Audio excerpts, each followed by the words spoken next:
بھائی جو کہ شادی شدہ ہے، جب ان کی اپنی بیوی کے ساتھ لڑائی ہوتی ہے تو اپنی بیوی کو ایک دفعہ بولتے ہیں کہ تمہیں طلاق، پھر راضی ہو جاتے ہیں، دوبارہ بولتے ہیں، پھر طلاق، اس طرح وہ بھائی مختلف اوقات لعنت ہے جی ایسے بھائی کے اوپر۔ بیوی گئی اس کی 3 بار تے بول چکے ہیں، بار بار بولیں، کتنی بار بولیں گے؟ یہ تو اہل حدیث کے نزدیک بھی طلاق ہو چکی ہے، کیونکہ یہ تینوں الگ الگ مجالس میں ہو چکی ہے۔ تو یہ جو طلاق والا معاملہ ہے نا، انتہائی ناپسندیدہ چیز ہے۔ ابو داؤد میں حدیث ہے، اللہ کو حلال چیزوں میں سب سے ناپسندیدہ طلاق ہے۔ کیوں؟ اس لیے کہ یہ پورے کا پورا اسلامی معاشرہ میاں بیوی کے بانڈ کے اوپر چل رہا ہے۔ طلاق کے بعد بچوں کا کیا بنے گا؟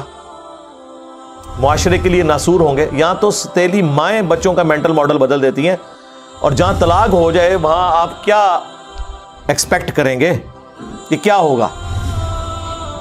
اس وجہ سے اسلام نے تو اسے ناپسند کیا۔ سب سے بڑی چیز جس پہ طلاق ہو سکتی تھی وہ بے حیائی ہے۔ تو سورہ نساء میں آیا کہ اگر عورت بے حیائی کرے تو اسے اپنے بستر سے الگ کرو، پھر بھی نہ باز آئے تو اسے مارو، لیکن مارنا اتنا نہیں ہے کہ اس کا کوئی حلیہ بگاڑ دینا ہے، چہرے پہ نہیں مارنا، یعنی جس طرح چھوٹے بچے کو ڈانٹ ڈپٹ کی جاتی ہے۔ اب وہ تو بڑا اچھا موقع تھا کہ اللہ تعالیٰ کہتا کہ ڈائریکٹ طلاق دے دو، ایسی تیسی زنانی دی، تو آخری درجے تک اوائڈ کیا جاتا ہے۔ بخاری مسلم میں حدیث ہے کہ عورت ٹیڑھی پسلی سے پیدا ہوئی ہے، اسے سیدھا کرنے کی کوشش نہ کرو، توڑ بیٹھو گے، اس سے نفع حاصل کرو، اور اسے توڑنا، اسے طلاق دینا ہے، توڑ بیٹھو گے۔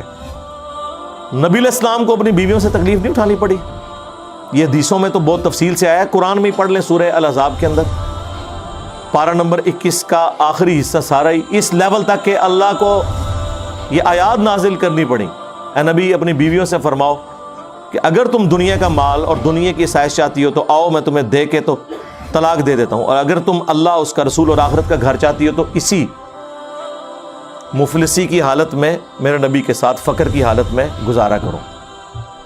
تو یہ تو عورتوں سے تکلیف تو اٹھانی پڑتی ہے۔ بخاری مسلم میں حدیث ہے، نبی علیہ السلام نے فرمایا کہ عورت کی حالت ایسی ہے کہ پوری زندگی تم اس کے ساتھ حسن سلوک کرو، اور کبھی ایک دفعہ کوئی تکلیف اسے تم سے پہنچ جائے تو یہ کہتی ہے جب سے تیرے عقد میں آئی ہوں نا، سکھ کا ایک دن نہیں میں نے دیکھا۔ یہ بخاری مسلم دونوں میں حدیث ہے، اور یقین کریں اس کا تجربہ بارہا ہم خود بھی کر چکے ہیں۔ اور جب تجربہ ہوتا ہے تو غصہ نہیں آتا، بس نکلتا ہے صدق رسول اللہ صلی اللہ علیہ وآلہ وسلم۔ آپ رسول اللہ کو یاد کیا کریں، حضور کی حدیث یاد کیا کریں، نبی علیہ السلام کو جو تکلیفیں اپنی بیویوں سے پہنچی انہیں یاد کیا کریں، تو آپ کو صبر آ جائے گا کہ میں تو شاہی کوئی نہیں۔ ہاں یہ ہر جگہ فٹ ہوتا ہے، میں تو شاہی، تسی بھی شاہی کوئی نہیں، ٹھیک ہے نا؟ کمپرومائز کریں۔ مسلم شریف میں حدیث ہے، شیطان کا تخت پانیوں پہ لگا ہوا ہے۔ شام کے وقت سارے چیلے آ کے اسے رپورٹ کرتے ہیں، آج فلاں گناہ کرایا، فلاں سے چوری کروا دی، فلاں سے فلاں کام کروایا، خوش نہیں ہوتا۔ ایک چیلا آگے کہتا ہے آج میں نے میاں بیوی کے درمیان جدائی کروا دی ہے، تو شیطان اسے گلے لگا کے ملتا ہے اور کہتا ہے تو نے اصل کام کیا ہے۔ جس نبی کی یہ تعلیمات ہوں اس کے ماننے والے روٹی صحیح نہ پکنے پر، سالن میں نمک کم ہونے کے اوپر غصہ کھا کے طلاق دیں، تو لعنت ہے پھر ایسے لوگوں کے اوپر جو اپنے نبی کی تعلیمات کو پش دکھائے بیٹھے ہوئے۔ یہ تو نبی علیہ السلام نے باقاعدہ تلقین کی۔ بخاری مسلم میں حدیث ہے، میں اپنے بعد سب سے بڑی آزمائش مردوں کے لیے عورتیں چھوڑ کے جا رہا ہوں۔ یہ اسپیسیفکلی میاں بیوی کے ریلیشن شپ کے اعتبار سے تھا۔ مسلم شریف میں حدیث ہے، کوئی بھی مؤمن اپنی مؤمنہ بیوی کے ساتھ بغض نہ رکھے۔ مسلم شریف میں ایک اور حدیث ہے کہ دنیا برتنے کی جگہ ہے اور سب سے بہترین سرمایہ نیک بیوی ہے۔ نیک بیوی سے مراد مطلب آپ کیا سمجھ رہے ہیں کہ کوئی آئیڈیل ظاہر ہے، آپ کیا ہیں؟ یہ دیکھیں نا، لوگ اپنے آپ کو دیکھتے نہیں ہیں، اور وہ لوگ جو لڑکیوں کے کالجز کے باہر اسلامی بہنوں کی خدمت کے لیے کھڑے ہوتے ہیں، ان سے بھی آپ ذرا پوچھیں نا کہ یہ جو عورت ہے اس سے تو شادی کرے گا جس کے پیچھے باہر ہو گئے گا، لعنت بھیجو، ایسا نہیں زنانی منو چاہیے۔ بدماش سے بدماش لوگ جی، کیسی ہو جی وہ 5 وقت نمازی ہو جی، وہ نقاب کرتی ہو جی، پردہ کرتی ہو، تو کیا کرنا ہے؟ ہاں جوڑے تے پھر اسمانہ تے بڑے نے، لب جائے گی تیرے نال دی تنوں۔ تو یہ دیکھیں کہ آپ جو حرکتیں کرتے ہیں نا, اس کے بعد آپ یہ ایکسپیکٹ نہ کریں کہ آپ کے ساتھ وہ والے معاملات نہیں ہوں گے. آپ جس طرح کے ہیں آپ کے ساتھ ویسا ہوگا. کوئی ایکسیپشن بھی ہو سکتی ہے, لیکن اوور آل یہ جو قرآن کا رول ہے نا کہ نیک مردوں کے لیے نیک عورتیں ہیں, بدکار کے لیے, یہ رول ہے. ویسے آپ کو بظاہر نظر نہیں آ رہا ہوتا, لیکن میں آپ کو بتاؤں یہ جو جوڑے بنے ہوئے ہیں نا اور اتنی کامیاب زندگی گزار رہے ہوتے ہیں, ان میں واقعی کوئی کامن چیزیں ایسی ہوتی ہیں کہ جس کی وجہ سے وہ اکٹھے اپنے ساتھ زندگی گزار رہے ہوتے ہیں, برائی میں ہو یا اچائی میں ہو, یہ الگ بات ہے. یہ اللہ نے کوئی حالات و واقعات ایسے بنائے ہوئے ہیں. تو ان معاملات کو خوش اسلوبی کے ساتھ, میں کہتا ہوں جی شادی شدہ مرد کا کام ہی کوئی نہیں کہ اس کی زبان پہ کبھی طلاق کا لفظ بھی آئے. یہ سمجھ لیں طلاق کو آپ ایکویلنٹ کر لیں شرک کے, کہ یہ آپ نے تصور بھی نہیں کبھی کرنا. یار آپ کو کیسے سمجھایا جائے ابو داؤد کی اس حدیث کے اندر کیا درد ہے کہ اللہ کو سب سے ناپسند حلال چیزوں میں طلاق ہے. ابھی کتنی کنٹراڈکٹری سٹیٹمنٹ ہے بظاہر, لیکن میں ایکسپلور کرتا ہوں اسے. سب سے ناپسند طلاق ہے. اس سے اللہ تعالیٰ کی ناراضگی کا ذرا اندازہ کر لیں. اور لیکن ساتھ کا حلال, حلال اس لیے کہا کہ بعض اوقات جینون ضرورت پڑ جاتی ہے. کوئی مرد ایسا ہے جس کے ساتھ کوئی میڈیکل ایشو ایسا ہو گیا ہے اور دھوکے سے شادی کروا دی ہے, اور مرد ہے ہی نہیں تھا, تو ظاہر اب طلاق والا معاملہ ہوگا.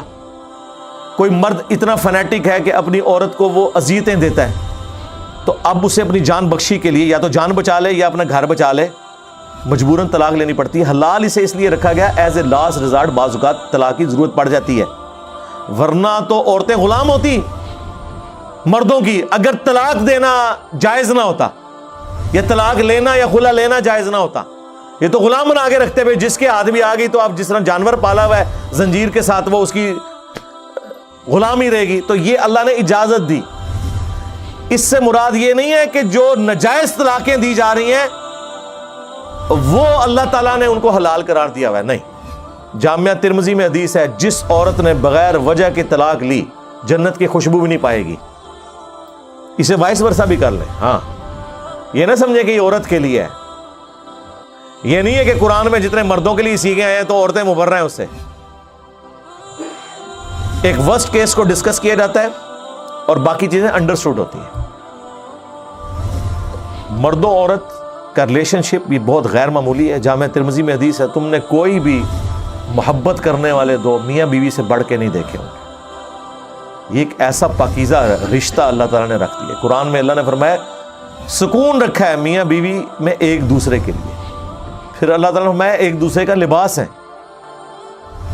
یہ جو ڈراموں میں یہ جو مرد و عورت آپ کو دکھائے جا رہے ہیں نا, یہ ڈرامے ہی لگائے ہوئے ہیں, ڈرامے میں ہی ہیں اور کیا ہے, ریئل میں تو نہیں ہے یہ سارا معاملہ اس طریقے سے جو وہ آپ کو جس طرح ایک عجیب و غریب قسم کے جہان میں داخل کر دیتے ہیں.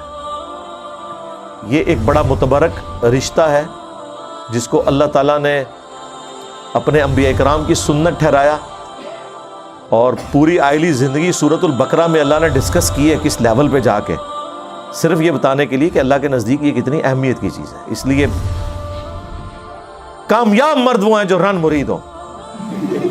ہاں, اور غصہ آئے تو نہ نکالیں, خود نکل جائیں. یار مولا علی اور سیدہ فاطمہ کی جب لڑائی ہوئی ہے, بخاری مسلم میں آیا ہے, تو حضرت علی گھر سے نکل گئے. یہ ہے تربیت. ظاہر مولا علی کی پرورش نبی الاسلام نے کی تھی. تو جب کبھی بیوی پہ غصہ آئے تو یہ جو کتنے ظالم قسم کے مرد اور ساسیں ہیں وہ عورتوں کو پورا پورا دن گلی میں باہر کھڑا رکھتے ہیں. آج کے زمانے میں بھی ایسے لوگ کر رہے ہیں.